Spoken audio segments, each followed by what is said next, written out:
শুধু একটা পদ্ধতির কথা বলবো। একটা পদ্ধতি এমন ছিল যে একজন নারীকে জিহ্বার মধ্যে বর্শি লাগায়া, জিহ্বার মধ্যে আংটা লাগায়া পুরা দেহটাকে ঝুলিয়ে দেওয়া হয়েছে, নিচে দিয়ে আগুন জ্বালিয়ে দেওয়া হয়েছে, নিচে দিয়ে আগুন জ্বালিয়ে দেওয়া হয়েছে। আর হাজারো মানুষ তাকে পাথর নিক্ষেপ করছে, মানুষটা ছটফট ছটফট করতেছে। আমি আপনাদেরকে জিজ্ঞাসা করি, বলেন তো দেখি, আপনি হাতটা উঠান, হাতটা উঠাইয়া একটা ঠালের মধ্যে ভাবে ধরেন, আপনি কতক্ষণ ঝুলে থাকতে পারবেন? আপনি কতক্ষণ ঝুলে থাকতে পারবেন? সম্ভব? সম্ভব? সম্ভব না। এটা এভাবে ঝুলে থাকা সম্ভব? কতক্ষণ? 1 ঘন্টা, 2 ঘন্টা, 3 ঘন্টা, 1 দিন, 1 মাস, এর বাহিরে না। একটু পরে আপনি বলবেন, আমাকে এখানে ঝুলে থাকতে বলিস না, প্রয়োজন আমাকে গুলি করে মেরে ফেল, আমাকে এখানে থাকতে বলিস না। তাহলে হাত দিয়ে আপনি 2 হাত দিয়ে ঝুলে থাকতে পারবেন না। সেই জায়গায় বর্শি লাগাইছে কোথায়? জিহ্বার মধ্যে। এতটুকু একটা নরম জায়গার মধ্যে বর্শি লাগায়া পুরা দেহটাকে ঝুলিয়ে রাখা হয়েছে। মোহতারাম হাজরিন, হে যুবক ভাই, শুধু গুনার দিকে দৌড়াচ্ছেন, শুধু গুনার দিকে দৌড়াচ্ছেন।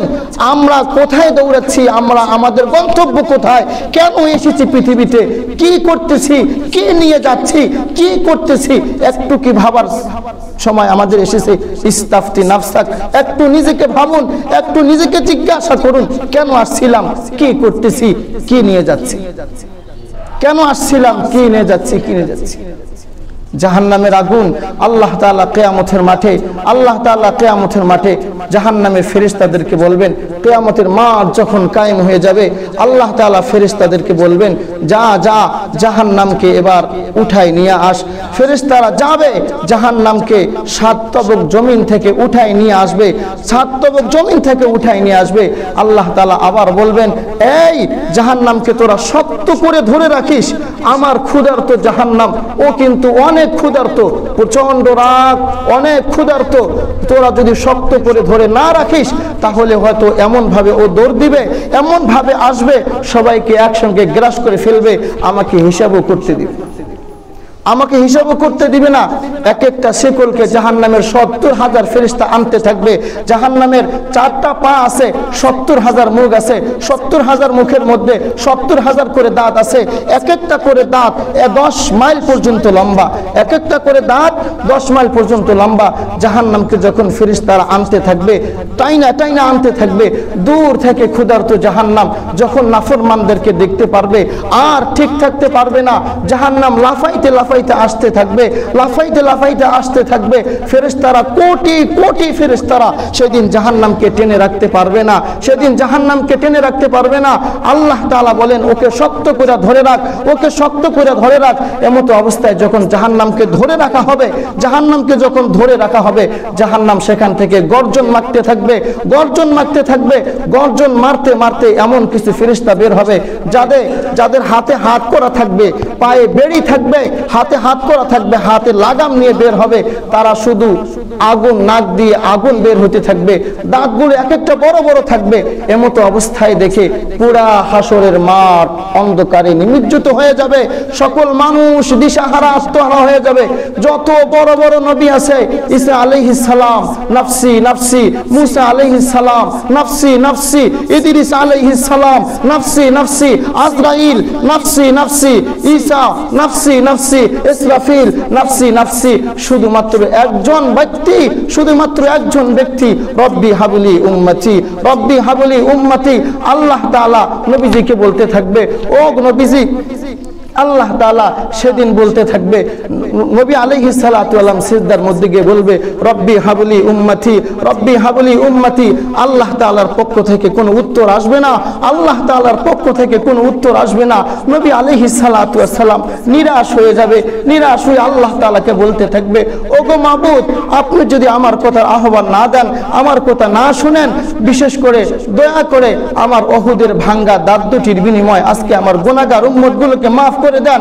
ওগো আল্লাহ, আপনি যদি আমার কথা নাই শুনে থাকেন, মেহেরবানি করে আমার তায়েফের রক্তের বিনিময় আমার গুনাহগার উম্মতগুলোকে আপনি মাফ করে দেন। আল্লাহ তাআলা আর সহ্য করতে পারবেন না। আল্লাহ তাআলা বলবেন, হাবিব আপনি মাথা উঠান, দুনিয়াতে দান মোবারক শহীদ করে দিয়েছেন, আখিরাত আপনার দান মোবারক শহীদ করার জন্য নয়। দুনিয়াতে আপনি নিজের দাঁত শহীদ করে দিয়েছেন, আপনি রক্ত ঝরিয়েছেন, আখিরাত আপনার রক্ত ঝরার জন্য নয়। দুনিয়াতে অনেক কেঁদেছেন, আখিরাত আপনার কাদার জন্য নয়। আপনি মাথা উঠান, ইরফা নাফসাক, মাথা উঠান, ইশফা তুশাফা, আপনি যা সুপারিশ করবেন আমার সুপারিশ কবুল করবেন। আপনি সুপারিশ করতে থাকুন, আমরা সুপারিশ কবুল করব। আল্লাহ তাআলা বলছেন, নবী আলাইহিস সালাতু ওয়াস সালাম বলবেন, ওগো মাবুদ, জাহান্নাম যেভাবে লাফাতে লাফাতে আসতেছে, আজ মনে হয় আর আমাদের কারো রক্ষা হবে না। বিশেষ করে আপনি আগে জাহান্নামকে ফিরায় দেন।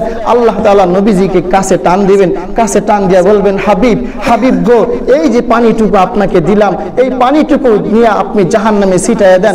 নবী আলাইহিস সালাতু ওয়াস সালাম পানিটুকু হাতে নিয়ে দৌড় দিয়া গিয়া জাহান্নামে ছিটাইয়া দিবে। যখনই পানি ছিটাইয়া দিবে, জাহান্নাম পিছন দিকে দৌড়াতে থাকবে।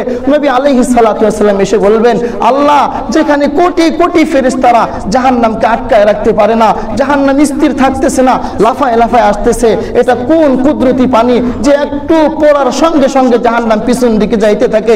আল্লাহ তাআলা বলবেন, না, এই পানিকে আমি বিশেষভাবে সৃষ্টি করি নাই, এটা কোনো কুদরতি পানি নয়, আমার বান্দা আমাকে দেখে নাই, জাহান্নামকে দেখে নাই, আমাকে ভুলে গিয়েছিল, জাহান্নামকে ভুলে গিয়েছিল, শয়তানের ধোঁকায় পড়ে গুনাহ করে ফেলেছে। আমার কথা মনে করে, জাহান্নামের কথা মনে করে, আমার কথা মনে করে, জাহান্নামের কথা মনে করে নির্জনে গিয়ে আমার কাছে মাফ চাইছে, আমার কাছে 2টা ফোঁটা চোখের পানি ইন্ডোজ করেছে। আমি আল্লাহ তাআলা সেই পানিকে হেফাজত করে রেখেছি। ওই পানি আজকে, ওই পানির মাধ্যমে আমি আল্লাহ তাআলা আজকে জাহান্নামে দূরে সরাই দিই। 2টা ফোঁটা পানি ইন্ডোজ করেন, 2টা ফোঁটা পানি আল্লাহ তাআলাকে জানান, আল্লাহ আপনার কাছে জমা দিলাম, এই পানির বিনিময় হলো আমাকে আল্লাহ তাআলা আপনাকে ক্ষমা করে দিবেন। এই পানির বিনিময় হলো আল্লাহ তাআলা আপনাকে ক্ষমা করে দিবেন। মুহতারাম হাজিরিন, জাহান্নামে যখন এই অবস্থা শুরু হবে, মুহাম্মদুর রাসূলুল্লাহ সাল্লাল্লাহু আলাইহি ওয়াসাল্লাম দিক বিদিক হয়ে যাবে। আমরা দেখেছি গ্রামের মধ্যে যারা মুরগি পালে, মুরগির বাচ্চাকে যখন চিল নিতে আসে, মুরগি পাগলের মতো হয়ে যায়। একবার ছাদে যায়, একবার গাছের ডালে যায়, ওখানে গিয়ে চিৎকার করে আবার মাটিতে নেমে আসে, ডানা দুটো উঁচু করে নিজের সন্তানদেরকে ডাকতে থাকে, বলতে থাকে, আয় তোরা আমার কাছে আয়, তোরা আমার কাছে আয়, আমি জীবিত থাকতে তোদের একটা বাচ্চাকে আমি চিলের মুখে যাইতে দিব না, তোরা আমার কাছে আয়। ঠিক তদ্রূপ মুহাম্মদুর রাসূলুল্লাহ কিয়ামতের মাঠে পাগল পারা হয়ে যাবেন উম্মতের জন্য।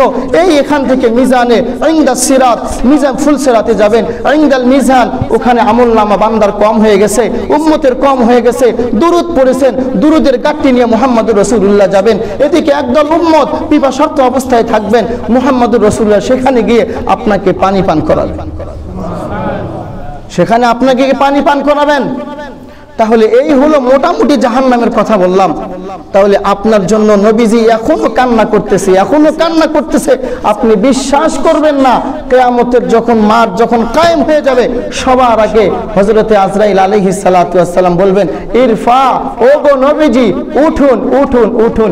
তখনও নবী আলাইহিস সালাতু ওয়াস সালাম বলবেন, আইনা উম্মতি, আমার উম্মত কোথায়? এখনো কোনো মানুষ উঠে নাই, কোনো নবী উঠে নাই, শুধুমাত্র নবীজি উঠছেন, তাতেই বলতেছেন আমার উম্মত কোথায়। তো আমরা এমন একজন নবী পেয়েছি, যে নবী আরশে আযমে গিয়ে আপনার জন্য কাঁদছেন, যে নবী কবরে শুয়ে আপনার জন্য কান্না করতেছেন। তাহলে ওই নবীর সুন্নত আমরা বাস্তবায়ন করব তো ইনশাআল্লাহ? ও ভাই, করব তো ইনশাআল্লাহ? একটা করে সুন্নত আমল করতে শুরু করুন, জিন্দেগি পাল্টে যাবে। বেশি করতে হবে না, আপনি একটা করবেন। এই রব তো সেই রব যিনি শত্রুর সঙ্গে ভালো আচরণ করেন, এটা তো সেই রব যিনি কাফিরকে খাওয়ান, এটা তো সেই রব যিনি দুশমনকে খাওয়ান, এটা তো সেই রব যিনি কাফের দোস্তের জমিনও পানি দান করেন, কাফের জমিনও পানি দান করেন। আপনি একটা করবেন। আবার রমজান মাস চলতেছে, অফারের মাস চলতেছে। মুহতারাম হাজিরিন, সুন্নতকে আঁকড়ে ধরুন, সুন্নত আমল করতে শিখুন, মসজিদে ঢোকার সুন্নত আমল করুন, বের হওয়ার সুন্নত আমল করুন। শুধু এই 5টা 10টা করা শুরু করুন, ইনশাআল্লাহ জীবন পাল্টে যাবে। ইনশাআল্লাহ জীবন পাল্টে যাবে। শুধু ওয়াজ শুধু শোনার জন্য না, ওয়াজ হচ্ছে জীবনের পথের পাথেও। আপনার জিন্দেগি যদি আমল না আসে তাহলে এই ওয়াজের কোনো দরকার নাই। আপনার আমার একটা কথার মাধ্যমে যদি আপনার জীবন পরিবর্তন না হয় তাহলে আল্লাহ তাআলা তা আমার জিহ্বা কেটে নেবেন, তাহলে আল্লাহ তাআলা তো আমার জিহ্বা কেটে নেবেন। পায়ে হাত রেখে বলি, পায়ে হাত রেখে বলি মুহতারাম হাজরিন, একটা করে সুন্নত আমল করার চেষ্টা করব তো ইনশাআল্লাহ, একটা করে সুন্নত আমল করার চেষ্টা করব তো ইনশাআল্লাহ। জাহান্নামের ভয়াবহতা কেমন হবে? জাহান্নামের ভয়াবহতা কেমন হবে? কিসের মতো? এক একটা পাহাড়ের মতো। গায়ের এই যে দাঁত দেখতেছেন, এক একটা দাঁত হবে 10 মাইল পর্যন্ত লম্বা, এক একটা দাঁত হবে 10 মাইল পর্যন্ত লম্বা।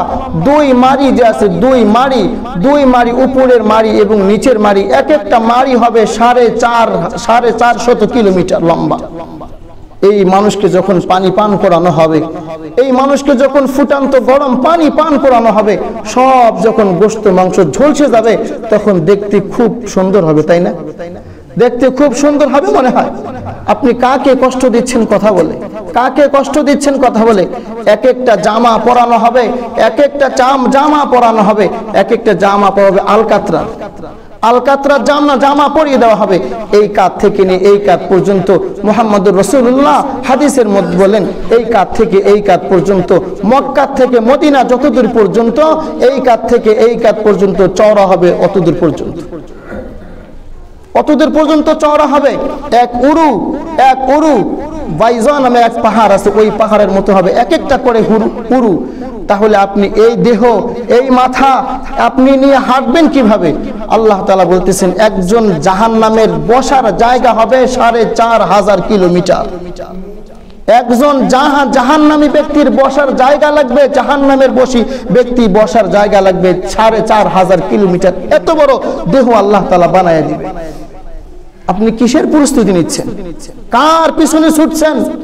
একটু নিজেকে চিন্তা করুন মুহতারাম হাজরিন। এরপর যখন খাইতে যাবেন আপনাকে তো পানি পান করানো হবে। প্রথম দেওয়া হবে হামিম বলা হয় ওই পানিকে, যে পানি ফুটান্ত গরম, খাওয়ার নেওয়া দেরি হবে, খাওয়া মুখে নিতে দেরি হবে, আপনার চামড়া ঝলসে যাইতে দেরি হবে, চামড়া ঝলসে যাইতে দেরি হবে না। এরপর আবার বলবে আমাকে কে আসো একটু পানি দাও। তারা বলবে আরে আমরা তো একটু পানি চেয়েছিলাম, একটু পানি দাও না কেউ। তো জাহান্নামের ফেরেশতারা গসাক নিয়ে আসবে, গসাক রক্ত পুষ খাবার নিয়ে আসবে। ওগুলা খাওয়ার সঙ্গে সঙ্গে আবার চিৎকার করতে থাকবে কে আসো একটু পানি দাও, কলিজারা একটু ঠান্ডা করি। তখন তারা নাহল নিয়ে আসবে, নাহল, এটা আরো বেশি দুর্গন্ধময়। এরকম করে তাদেরকে শাস্তি দেওয়া হবে।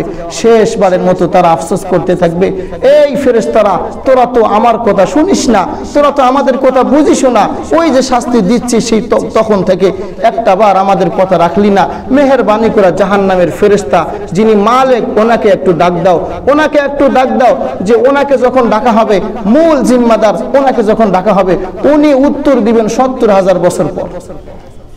উনি উত্তর দিবেন 70,000 বছর পর। ওনার মাধ্যমে আল্লাহ তাআলার কাছে আরজি করা হবে। আল্লাহ তাআলা বলবে যা করেছি ওরা শাস্তি আগে ভোগ করতে থাক, যেটা করেছিস ওটার শাস্তি আগে ভোগ করতে থাক। মুহতারাম হাজিরিন, এই জন্য আমরা নিজেকে নিয়ে চিন্তা করি কোন পথে আগাচ্ছি, কেন আগাচ্ছি। উযু করেন, আল্লাহ তাআলা হয়তো ওযুর বিনিময় আল্লাহ তাআলা এই জন্য এই উম্মত যখন জাহান্নামে যাবে চেহারা আগুনে পুরানো হবে না। এই উম্মত যখন জাহান্নামে যাবে হাতগুলো আগুনে পুরানো হবে না।